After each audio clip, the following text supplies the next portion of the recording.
Greetings, travelers. You don't see Mark here. I know, it's weird. So, Mark and Beau and Carrie all went to Squonkapalooza, and apparently the squonk is real because Mark didn't come back. No, just kidding. I'm totally teasing. Don't start that rumor.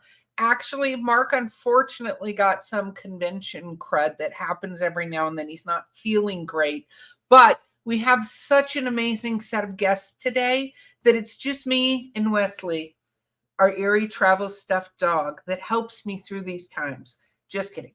So, yes, it is just going to be me today, and Beau is behind the scenes clackety clacking away to make sure this is a possibility.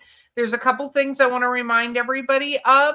One is, in case you did not know, today is the anniversary. Well, this is going to air on the 20th, and the 21st of August is the anniversary of Hopkinsville, and we're going to be doing an episode on that shortly. And then, as a reminder, in a couple of weeks, I'm going to be at PopCon Louisville. Mark and Carrie are going to be down at Tampa Bay Comic-Con. Of course, we're all going to be at Dragon Con, including Beau. We have like way too many panels. I don't know how we're going to do them all. And it's up and going. So Bigfoot Story Adventure Night, if you want to come join us out in the middle of nowhere, camping, and you probably will survive, but I do believe in collateral damage. So if only a couple of you make it, totally fine, but otherwise it's going to be tons of fun. So without any further ado, Beau, let's pop these guests here.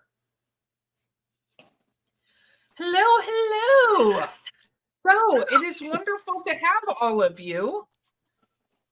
Thank you for joining me today. Thank you.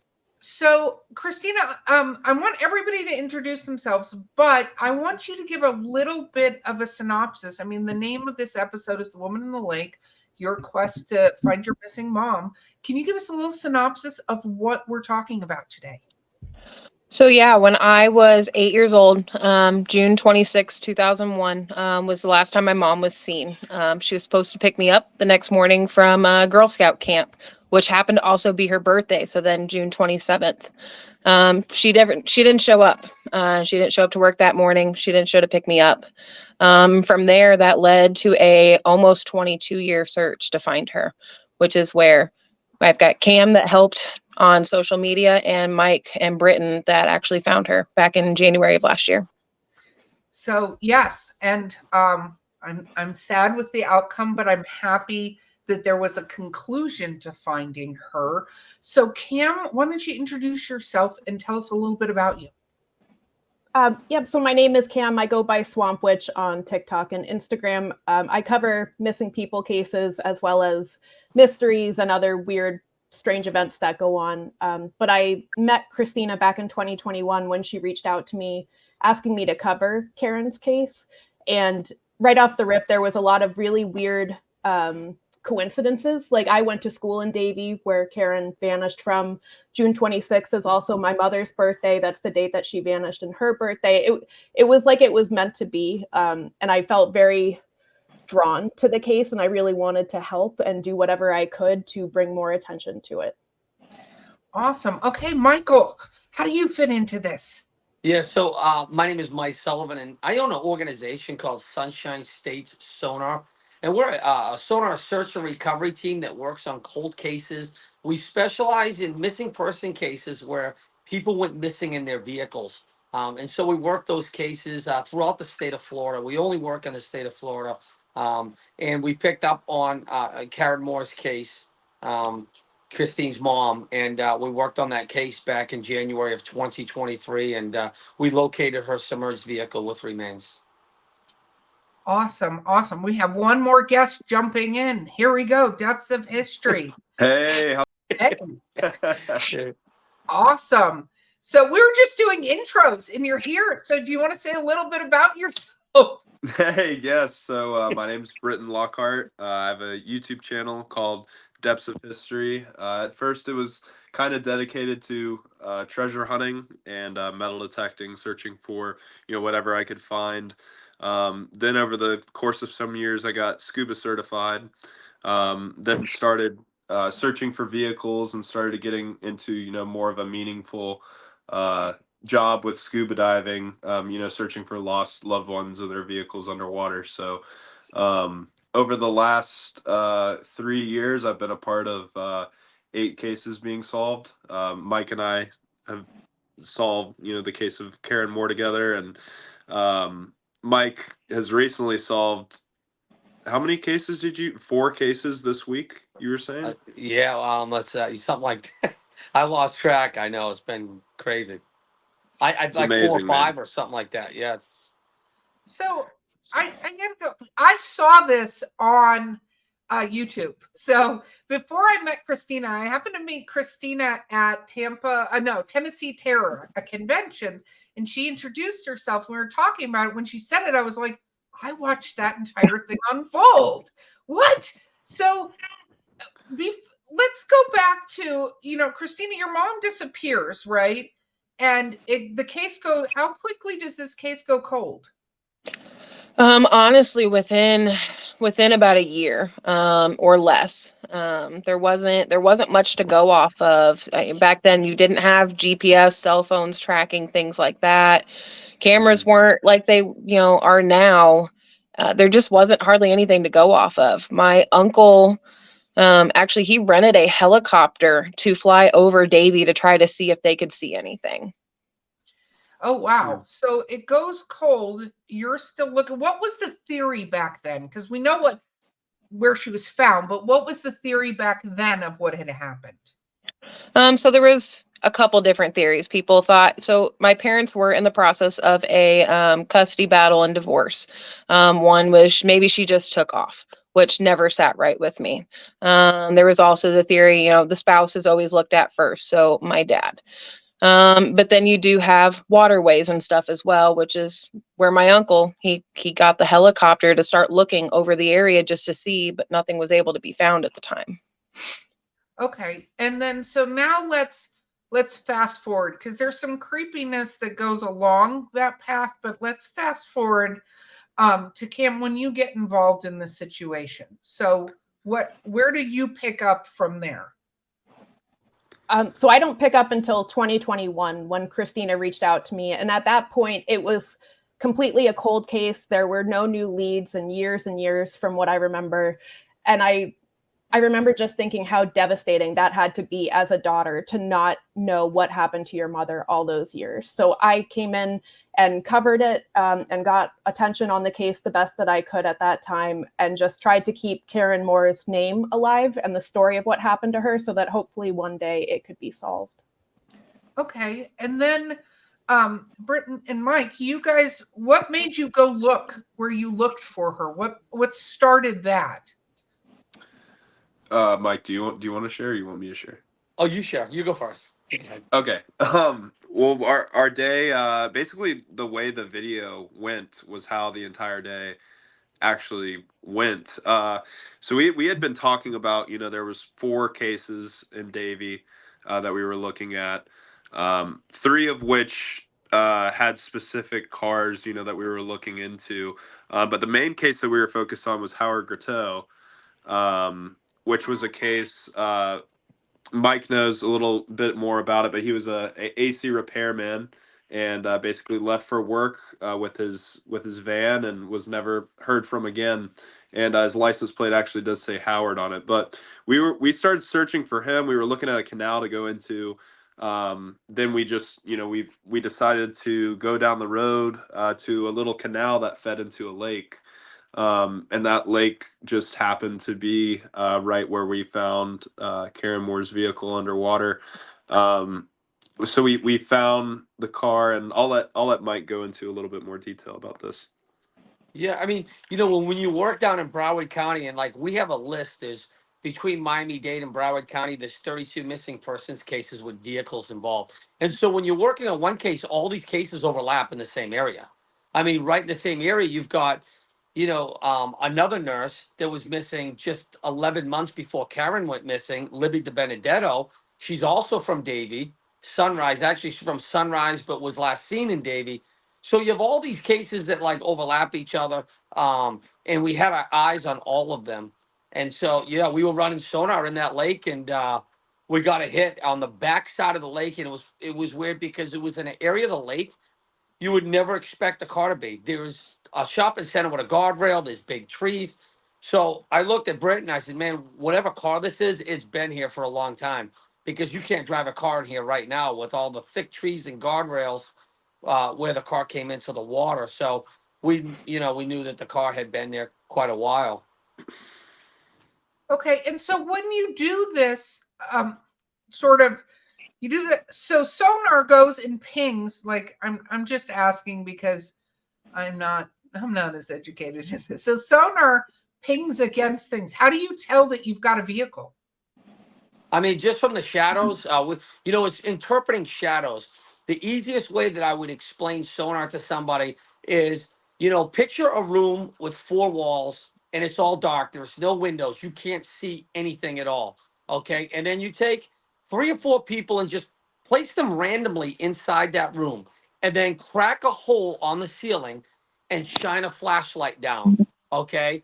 You're not going to see the people. You're going to see the shadows behind the people, and you're just trying to interpret those shadows. And people like us that read sonar, that's what we're looking for. We're looking for the shadows. We're looking for the shape of an automobile, and that's basically how it works. And it's not as easy as people think. I know a lot of people think you just drive around in a boat. Oh, and there's a car, and it just shows up like a little cartoon character. It doesn't work that way. There's a lot of skill involved in reading these sonar screens. I know the guys from Adventures of Purpose make this stuff look easy. It's not as easy as people think it is.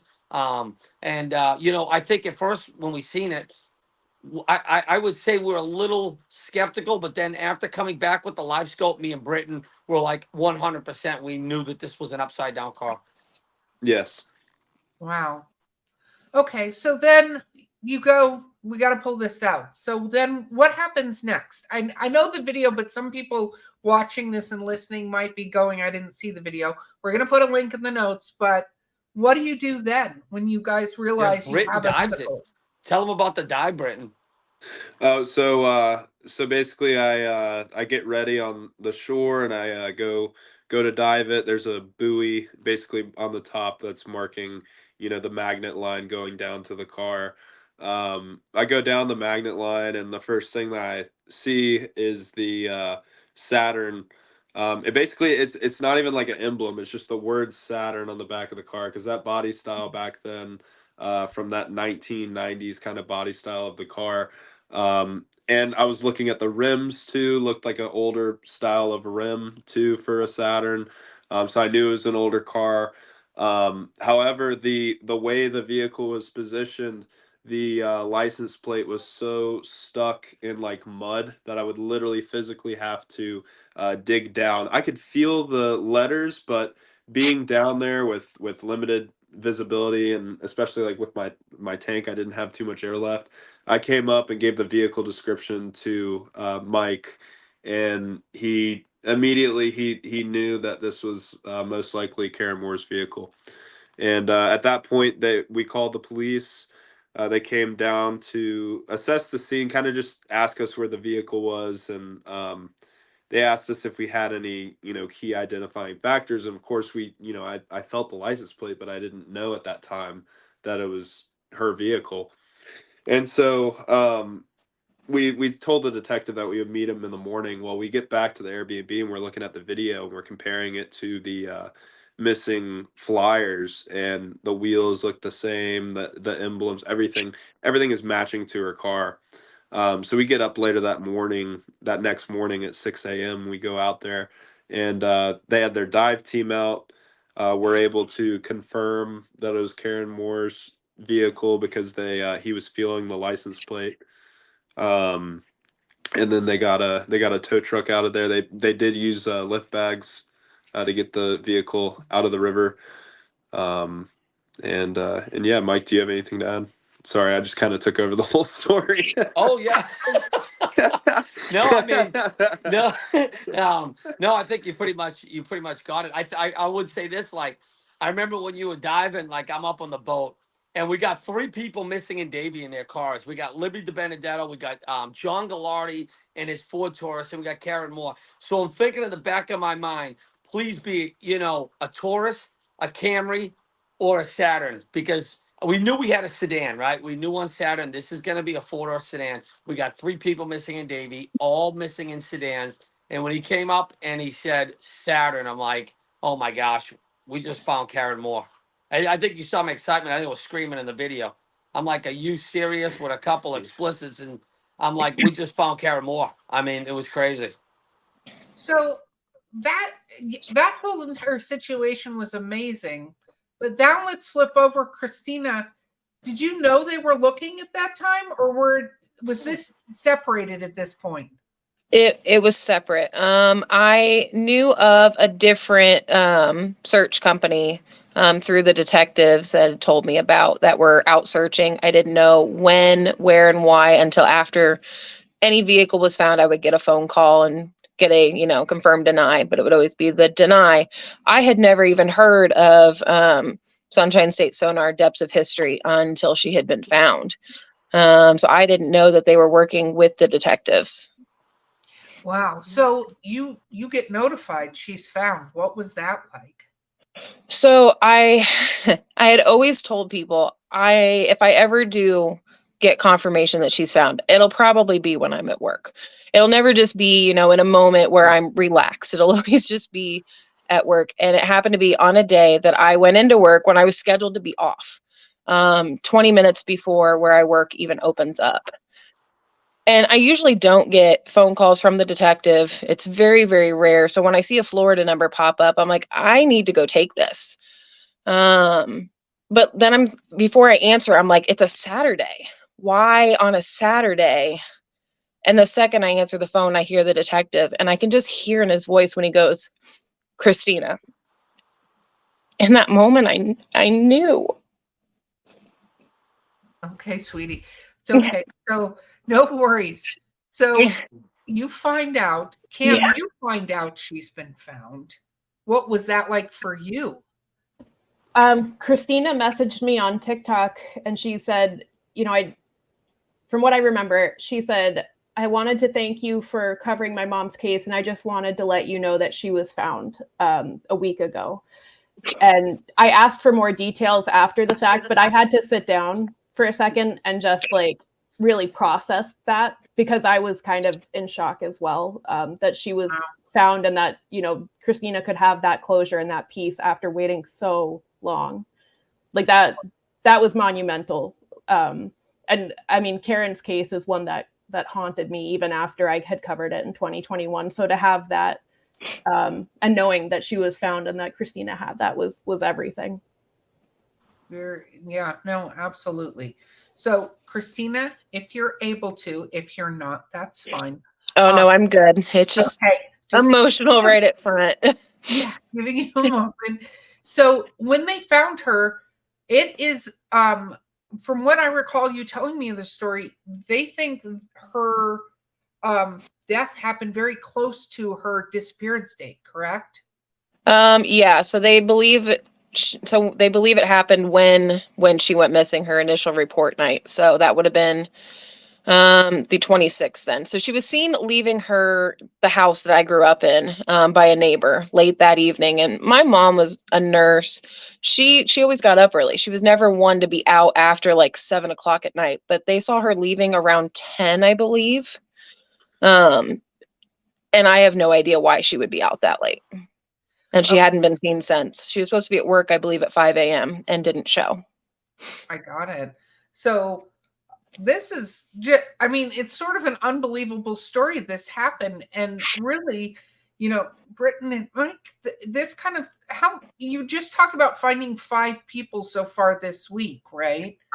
Doing this, what is this like to bring closure to families when it's horrible to find in that these people are no longer with us, but you are bringing closure to knowing where they went. Yeah. I mean, it's rewarding, it's the families that keep us going. We do this. We don't do this for law enforcement. We don't do it for the police. We do it for the families. It's just, that's what motivates us. It's so rewarding when you get to meet these families after. I just got off the phone call with a guy that we found. He was a 20-year veteran. And I just spoke to his son. Very emotional conversation. His dad walked out 20 years ago, left his walker sitting in the parking spot and was never seen again. and he drove into a lake. I mean, it's the families that keep us going. And I think Britton will agree with that. And we just Yeah. love doing this. We love helping people. Oh yeah, and I mean, just to add on to that, I know I have my YouTube channel where I document, all these missing persons cases, and we try to do it in a very professional manner with, respect to the families. With that, to be honest with you all, I wish I never even had to video anything. I wish I, had the funds to be able to go and search for lost loved ones without having to video, without having to, share these stories. But it's also good because it brings awareness to the cases. But at the same time, if I could do this without even doing that, um, I would do it in a heartbeat, just because I mean, it's the way that we're able to, travel to go to new cases and, research new places to help even more families. It's a really good thing that we're able to do that and bring more awareness to the cases, and more and more leads pop up. So social media is a great thing. I'm not saying anything bad about that, but if I had the chance to not do social media and still do this to help out families, I would totally do it in a heartbeat. So I think that's amazing. It does lead me to go, first of all, what is it like to work with law enforcement when you're calling them? Because I know probably it's different now than when you guys began what you're doing, right? And calling and going. Because, I've seen also the videos of people who find guns in the water and this, and that are doing the treasure hunting you were first talking about, right? But what was it like when you guys started doing this with law enforcement? I mean, go ahead, Brett, or you know. Yeah, either or. Yeah. I mean, yeah, I, sometimes, I always say it all depends which agency you work with. Just like anything else, there's good agencies to work with, and then there's bad ones that that just they don't want to cooperate with you. We've got a case right now where we can't get cooperation from that particular agency, and they're literally stopping us from finding this family's loved one. They have put a flat out roadblock, and they actually even tried kicking us out of the city. Like they stopped our search, and Wow. this guy's been missing for 45 years.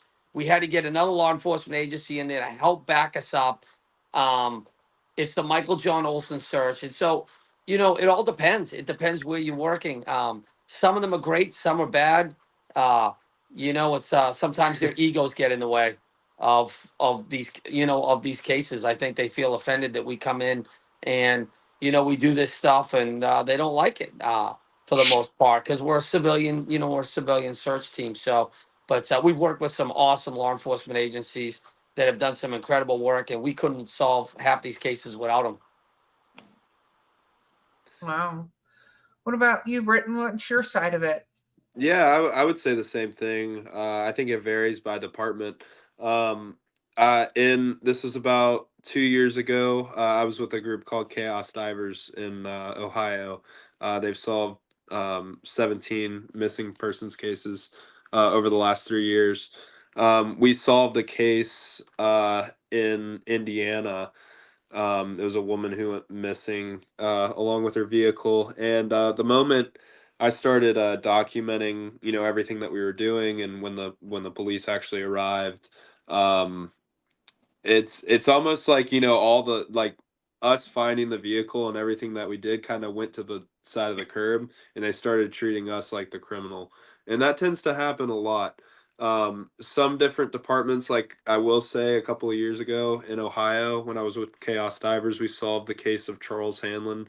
It was a 23 year old missing persons case out of Steubenville, Ohio. We found his truck. I was deputized as a civilian deputy through their sheriff's department, and I think Steubenville's police department is one of the most professional departments out of any department that I've personally dealt with, even in my own city. Um, but it varies based on department, and we try to do our best, um, not to share the bad, like, especially with social media and everything, not to share the bad from these people. But if it gets to a point where, it's something that needs to be shown, I'll let it be shown on my channel, to have the people tell us what they think. It's so amazing to me. And I know, Cam, you talk about covering cases, but as somebody that's, watches a ton of true crime and things like that, the amount of stories where you look at how law enforcement can be brilliant and amazing and helpful, but there are some times I'm like, why are you getting in the way of it? It's not like you're doing this. It's not like you were out with the sonar team in the same lake with Mike and he's like, look, I got it first. I mean, that's not what's happening. Yeah. A lot of, like, especially with that one in Indiana too, it was we really kind of made them look bad, in all honesty, because the family contacted us after they searched that same lake by the same boat ramp, and we went to the same boat ramp and found the car right there. So it's just, it goes to show, that sometimes they do quick work and aren't really looking in the right directions. And um of course, too, with different agencies, different technology comes out. Mike and I have really good technology with our sonars, so we're able to see things that other agencies probably can't with their different sonars. So it really just depends. But yeah. Yeah. So real quick, I want to jump in with your statement there. So I was actually told that the lake that my mom was found in had been searched. Had been Wow. searched 20 years ago. Several times I heard, actually. It was Yeah. searched multiple times. Yep. So Wow. technology definitely also plays a factor. But yeah, I was told at least twice that that lake had been searched. I wonder what that means to them when they say that. Like, Mhm. hi, we searched it out there with a flashlight. I don't know. And I'm not saying they did bad police work necessarily. It's just you see these organizations, and Cam, I asked you a question and didn't let you finish. Cam, jump in with the question I asked you and then kept talking. Please. I forgot what the question was, but I did want to say that first of all, I'm a huge fan of Sunshine State Sonar, and I follow them religiously online because I know how important it is what they do. Because I cover missing people cases in Florida, because I'm from Florida, and it does kind of seem sometimes like police are like, they're probably not in the water. I guess it seems like they don't put the effort into searching the countless waterways that are all over Florida the way they should. So that's why these groups of people are so important. Yep. And it makes me sad to hear that they get brushed off or even worse, treated like criminals when they're the ones bringing closure to families, like in this case. That makes me sad to hear. And I do hope that police learn to work with groups like this in a more civil and understanding fashion and understand how important that they are. No, I agree. Okay, we're going to take a quick pause, which does nothing other than us being quiet for 2 seconds so that we can interject the commercial break. Look, we did that. I'm so proud of us. We're the best. So here's my question for you now, Christina. So she was recovered. We're not going to go too much in this because this is still an ongoing investigation. Yes. Okay. But you do this amazing thing. I have it here because I wanted to share it. Look, where you handed out these amazing friendship bracelets. It's called Karen's Random Acts of Kindness. And what made you start doing this? So I'm in a bunch of missing persons Facebook groups, and I saw there was a mom had posted about her son was missing, and she actually, anytime she goes out of town, she has these 3D printed little dinosaurs, and attached to it is about her missing son. I wish I could have done something like that, the whole time my mom was missing. But behind that, the name Karen gets a bad rap nowadays. And I wanted to turn it into something good and spread the love and her story. I tried to get her name out there so many times. And that's where I was so thankful for Cam for being able to help me do that. And I wanted to share love and kindness. So anybody that finds them, they can keep the bracelet for themselves or give it to somebody else. So I actually utilize this because I have a friend that lost her son, and she leaves little stones saying Zane was here. And I said, here's another thing you can do in conventions, because I thought it was amazing. I think it's just such a brilliant acknowledgement of that. do you want to tell us just a little bit more about your mom? Yeah. So my mom was a registered nurse out of Boca. And anytime she wasn't at work, she was completely immersed in my childhood.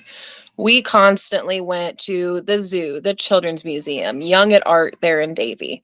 Every free moment was dedicated to me and my childhood to make sure it was absolutely the best. We went to the beach all the time. Um, Everything about her was a caring, sharing person.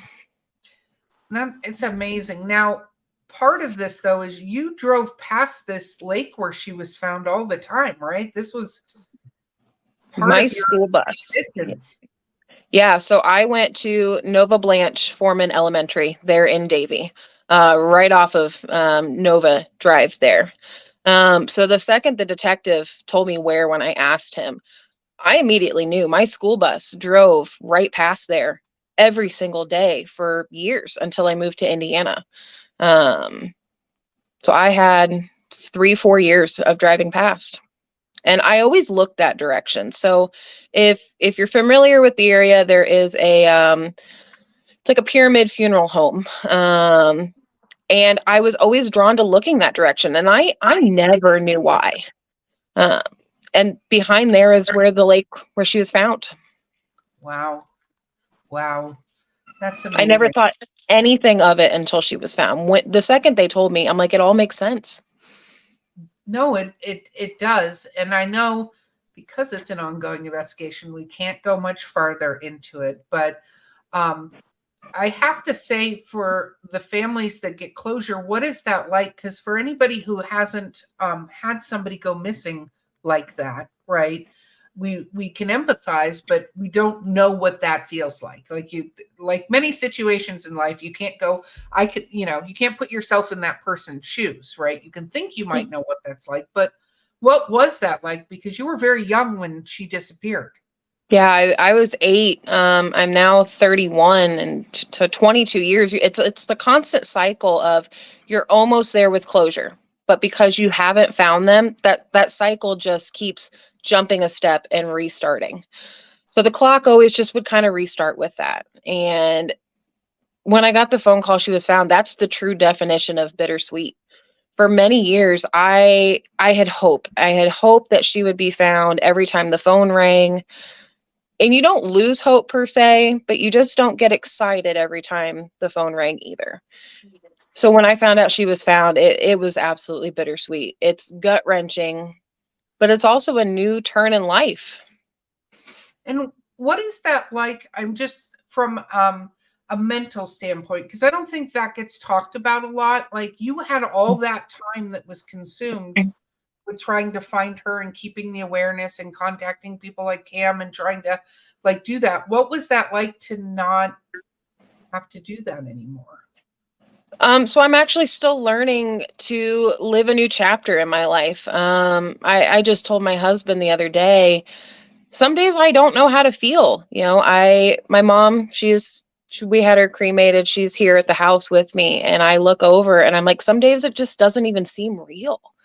That she's been found because it took so long. But there's a lot of mental health that goes along with this too. I've done therapy on and off for years to help understand emotions and learn how to deal with them. I did many searches on my own through Facebook groups, posting, sharing, and people resharing. Wow, it really is an amazing story, and I'm glad you've gotten to that point of closure on it. I'm going to say that point of closure since it's not all the way closed yet. But okay, so Cam, I've got to ask, what got you into doing all this? So when I was a little kid in 3rd grade, my best friend at the time was killed in a crash because a drunk driver ran a red light and nailed the car, and she got one single head wound, and that was it. She passed away shortly after, and that person never received justice. She was from Germany originally, so she fled back to Germany, and she got like a $3,000 fine, if that, and a slap on the wrist. And as long as she doesn't come back to American soil, she's good to go. So she'll never face a jury for what she did to her. So since then, I've always been very passionate about justice for missing people and for victims of crimes. And, you know, I really want other families to have the justice and the closure that she and her family were never able to have, because I saw how it affected her family and I saw how they fell apart, you know, and her mom now does really great things in the community for other people who have lost their children. But I think about the families of missing people, like Christina was talking about, of just not knowing at all and not being able to move on and not having that closure because you don't know where they are. You don't know what happened to them. Like, I can't imagine what that's like. And there are a lot of cases, in my personal opinion, that have been forgotten. Some have been swept under the rug, and people move on. People have a short attention span, unfortunately.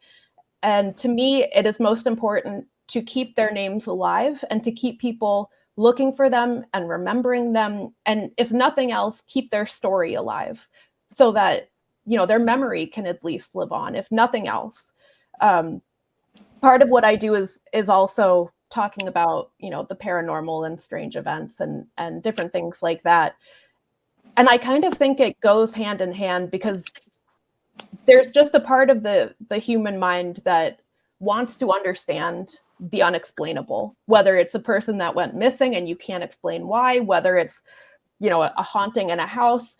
There's just a part of the human experience that wants to know answers that we don't have answers to. So I do my best to talk about that and to cover things and to delve into topics that other people might not be comfortable to talk about. No, I love that. Okay, Mike, what got you started in doing what you're doing with the sonar? I guess I just got inspired, you know, by the YouTubers, the YouTube community. I'm just watching them. I was a fan of what those guys were doing and helping families and stuff. And so, you know, I have a full time job. I work full time. I've got a very successful business. Got two teenagers, and so for me, it was like I could never do the YouTube stuff. So I put together a team. We've got a really good team of just friends of mine that get together and do this stuff. And we don't do it very often. I think we go out like maybe once a month, maybe once every couple of weeks. We all get together and we book an Airbnb. We work in a different part of Florida, and we work on cases. And we've had some incredible success over the last really 18 months. We've been able to bring home 13 people now, Wow. solve 13 cold cases in the last 18, 19 months now. That's phenomenal. I mean, those numbers are just phenomenal. I'm sure if you look at cold I always case think I can't even imagine. Like I can't imagine if we did this full time. We do this like on average once a month, and to find that many people, we always talk about it. Can you imagine if we did this full time? I bet it would probably be dozens of people by now. Oh my gosh, yes, yes. And the same was you, Britain. You talked about being a treasure hunter. What propelled you? What I know you found the first thing, but is that what motivated you to do this full time? As your thing now? Yeah, so I mean for me it was really it all my channel just started first with treasure hunting, and then being able to search for missing people came alongside that as something more meaningful that I wanted to do.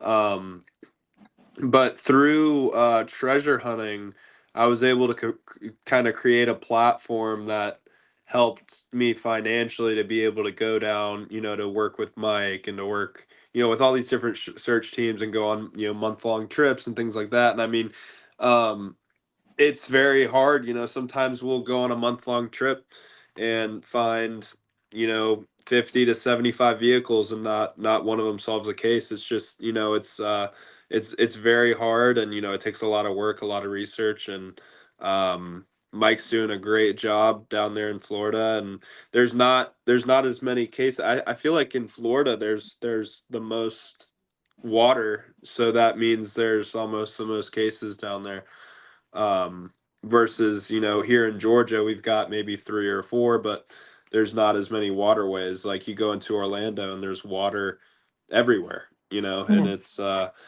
Oh yeah. especially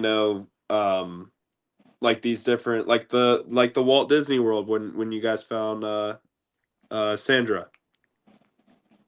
Sandra Mike, Lemire. you there? Yeah. Lemire, yeah, Sandra Lemire. Yep. Yeah. Oh yeah. You found her at Disney? At She the was at the exit, right? well, she was at the on-ramp in Orlando. It's the World Drive exit and celebration, which is the exit you take to Disney World as you're heading into Disney. We had searched for, and Britain took part in one of those searches. Me and you teamed up on that as well at one point. We had searched for her. It was probably close to, I think, a year and a half. We had searched for her, and we had, we always searched from her last known location all the way up to the where she lived, which is to the, the north. And we never considered the fact she got on the highway going the wrong way. And that's what she did. She got on I-4 heading towards Tampa instead of Orlando. And so Oh. once police gave up that cell phone ping, we found her in one of these tiny triangle ponds that's probably 30 feet by 60 feet on Interstate 4 as you get off the highway. She was right there on the side of the highway for 12 and a half years. Oh my God. I just got goosebumps. I've driven past that so many times. Oh, Yeah. whoa. Wow. Okay. I yeah. had just driven past on that same road about a month and a half prior to him finding her. Yeah, crazy. Wow. So how do you find your cases that you guys go look into?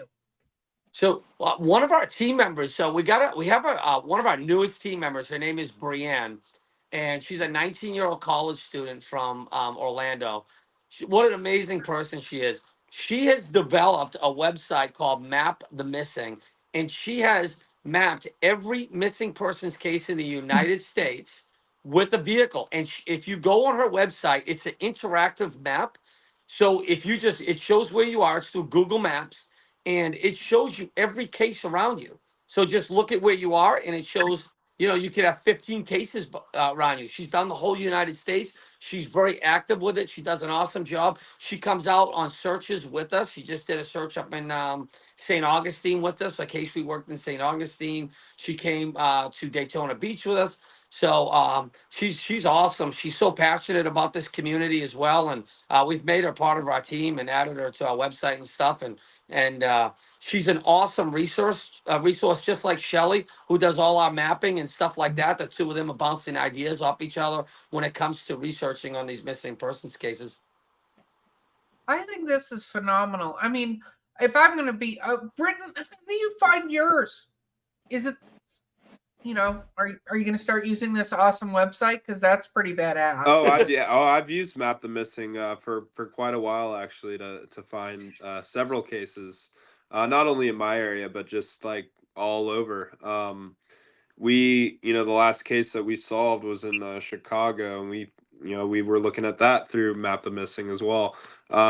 So it's definitely a vital resource. It's helping a lot of teams, bring answers for families. We never say it's closure. We always say it's answers, because the families will never have, closure from their disappearance, but at least they have the answers now as to where they are, and can give them a proper burial. Wow. So, what, Mike, what's up next for you guys? You solving 5 cases in the last week. I mean, we're locked in right now on the Michael John Olson case. It's out of West Palm Beach. That case, we've hit it really hard. I feel like we're getting close. So since we started on this about 6 months ago, we located and dove on 43 submerged vehicles. We ruled 43 cars out. And right now we are on the home stretch of that case. I think we're getting close, and I feel confident. I think we're going to solve this case. I think we're going to find Michael.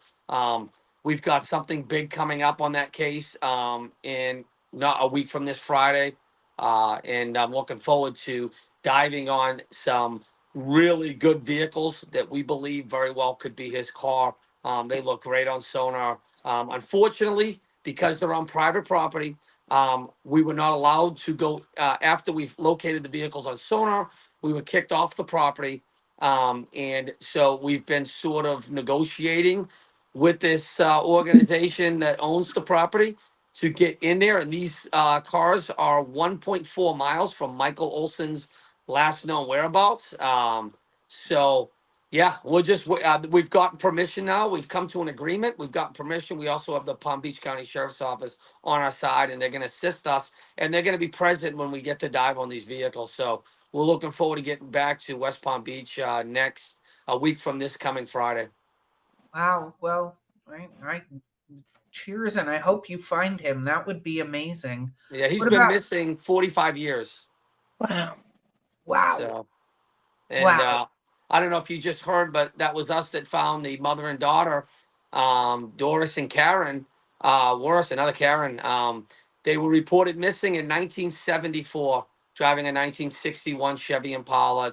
They've been missing 50 years now. And just on Saturday, we found them. We found the mother and daughter. 50 years. It's a very emotional case. When you're there and they're taking the remains of a baby out of the back seat of a car, you can't even imagine how emotional that is. And it was emotional for the deputies that were there. Um, it was definitely a different experience. And I got a phone call yesterday from the father of the 3-year-old. He's now 86 years old. And he called me up. He says, when I picked the phone up, he answered the phone by saying, "You're the guy that found my baby, aren't you?" And I said, "Karen, baby Karen, 3-year-old Karen." He says, "Yes, that's my daughter," he said. And, it was a very emotional conversation I've had with their family. Um, their entire family has reached out to me. I think I've talked to 10 or 11 different people now from the Worst family. And, it looks like they just crashed into a canal. They had just moved here from Pennsylvania.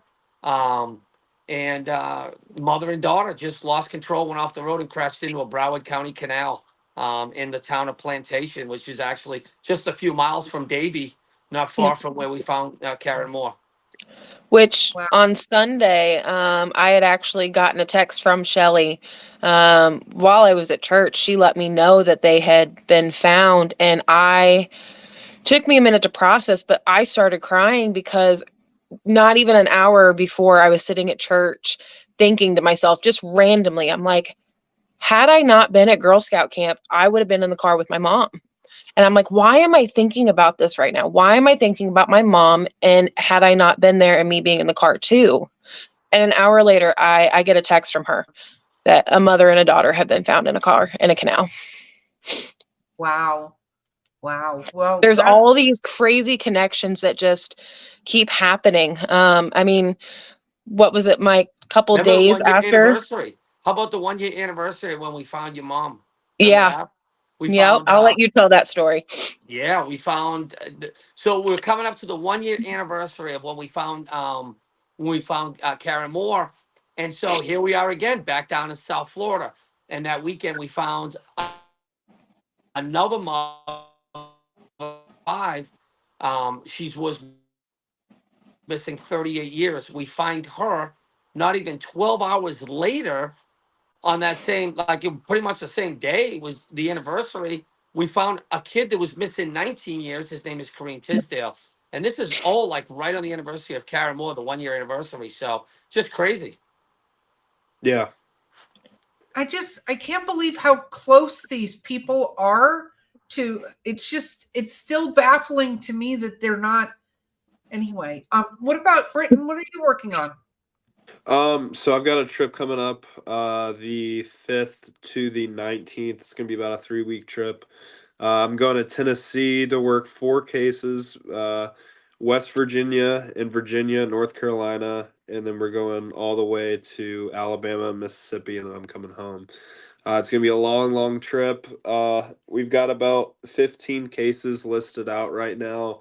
A lot of water to search. I'm gonna be with Chaos Divers on that trip, and gonna be working hard to try to find some answers for families. And usually I'll go on those 2-3 week trips, and I'll come home, and then I'll dive my rivers for 3 weeks to a month. Just try to kind of settle down from those trips, because it's always good every once in a while to just change up your diving, or to not do something as serious for more than 3 weeks at a time, and just kind of have that mental break from everything. So it's good though. And after after I get back from there, I'm going to California for 5 days with some of my family, so that'll be good. It's And very cool. Okay. yeah. Well, Britt, I got to ask you, and I'm going to ask everyone, how can people support what you're doing? Like, what is the best way they can support what you're doing? The best way for both Mike and I is to watch us. So Mike has his Facebook page at Sunshine State Sonar. He's got videos on there and posts, and just following along and liking the posts and interacting with these different posts, these videos and things like that. Every viewer and every commenter, everything like that, they mean a lot to us, and without them, we wouldn't be able to go on these missions. So just watching and subscribing and being there for what we're doing and just watching what we're doing is a great way to support. There's also memberships options. I don't know if do you have that, Mike, on your page? No, I don't know. I mean, I have like a GoFundMe on our website, but we Yeah. don't really advertise it much or push it or anything Yeah. like that. Yeah, Well, one exactly. thing I'm going to suggest to all of the travelers that are listening and anybody who hears this is to reach out to you guys directly, including Cam, and see how they can support if they want to, because there are so many families that do need the answer to what happened to their loved one or loved ones. And if there's a way to contact you to figure out a way to help support, I think they definitely need to do that. And where Cam is giving the voice to people that maybe don't have a voice anymore, I think it's phenomenal to support something like that, because I mean, my goal for you guys would be for you to be able to just do entertaining things because you've solved all these situations and you brought everybody home. That would be my goal in the next few years, is that with all of the work that everybody's doing, that you can give answers to the families that are out there. And I just think it's a different kind of heroism that everybody here on this show is doing, and it's amazing. And I feel very lucky that you all joined today, because getting the message out about something like this, I couldn't even imagine losing somebody like that close to me, but I love that there are people out there that are helping to bring them home. So thank you all very much. And I'm going to do shameless self-promotion time. So Cam, let me start with you. How do people find you? So I can be found on TikTok at swamp_witch_, or I can be found on Instagram, which is swampwitchcam, all one word. And both of those have a link to my YouTube. Wonderful. Mike, how do people find you Yeah. guys? Yes, we're on Facebook, Sunshine State Sonar on Facebook, and you'll see our page. Wonderful. And Britton? Mine's just Depths of History. It's on really all platforms: Facebook, Snapchat, Instagram, and YouTube. And the Depths of History, and I've also got a separate channel that covers missing persons cases. It's called Depths of Mystery. So I kind of go in and research cases and then do kind of a documentary style video on them. That is phenomenal. And then Christina, I know you have an amazing website dedicated to your mom. What is it? It is Karen's Random Acts of Kindness. Wonderful. Thank you all so much for joining me today. We will have the links to everything everybody just said in our show notes. Nice. We'll be sharing those out. I love that you were here. Christina, thank you for approaching and sharing the story. Yeah, thank you. And because Mark's not here, I'm going to say this. Do not forget to give those in your life a voice. There are people out there that are absolutely trying to help and to try to find people. So if you don't know what to do, you can reach out to any of our amazing guests. And remember that there is always somebody looking over your shoulder. There are little sort of guardians out everywhere you can go. And don't forget, we will see you on the other side. Thank you. Thank you. Thank you Thanks. so much.